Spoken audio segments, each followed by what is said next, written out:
বন্ধুরা, প্রোগ্রাম শেষে আমি এখন রামগড় যাচ্ছি। তো যাওয়ার পথে এই জায়গাটা আমার এত সুন্দর লাগছে, সেজন্য আসলে আমি নেমে পড়লাম গাড়ি থেকে।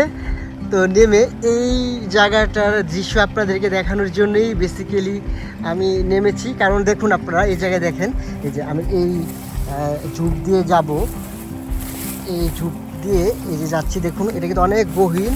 এবং সবচেয়ে ইন্টারেস্টিং বিষয় হলো এই যে দেখুন আপনারা, এটা হলো এই যে কচু বাগান। এই যে দেখুন পাহাড়ের খাদে কি সুন্দর এই যে কচু বাগান। কচু ছড়া বিক্রি করা হয় এগুলা থেকে। আসলে এই যে আমাদের দেশে আমরা বলি কচুর লতি, বলি লতি, এগুলা থেকে লতি বিক্রি হবে, তারপরে কচুর ছড়ি বিক্রি করা হবে। এবং দেখুন আপনারা কত সুন্দর পাহাড়ের খাদে এই যে কচু বাগানটা দেখুন আপনারা কত সুন্দর লাগছে। এই যে দূরে হলো বাঁশ গাছ, এই যে মাঝে একটা সেগুন গাছ, আর ওই যে দেখুন দূরে কালা পাহাড়গুলো, দেখুন পাহাড়গুলো কত সুন্দর লাগছে। আমি আবার উঠছি এই রাস্তা দিয়ে। এই যে দেখুন এই রাস্তার পাশে, এটা কিন্তু আসলে রাস্তাটা অনেক উঁচুতে অবস্থিত। এই যে দেখুন আপনারা রাস্তাটা অনেক উঁচুতে অবস্থিত।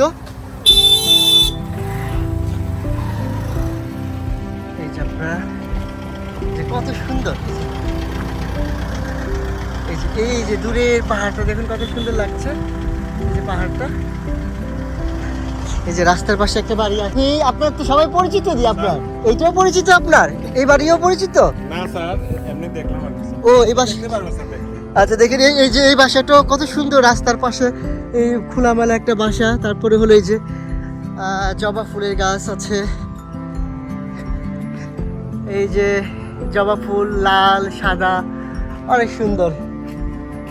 খুবই পরিষ্কার পরিচ্ছন্ন এই বাসাটা, খুবই পরিষ্কার পরিচ্ছন্ন বাসাটা। ভালো লাগলো এই জায়গায়। কেমন আছেন? ভালো আছেন? মন খারাপ? মন খারাপ না? আচ্ছা, কোথায় চলে আসেন, ধন্যবাদ।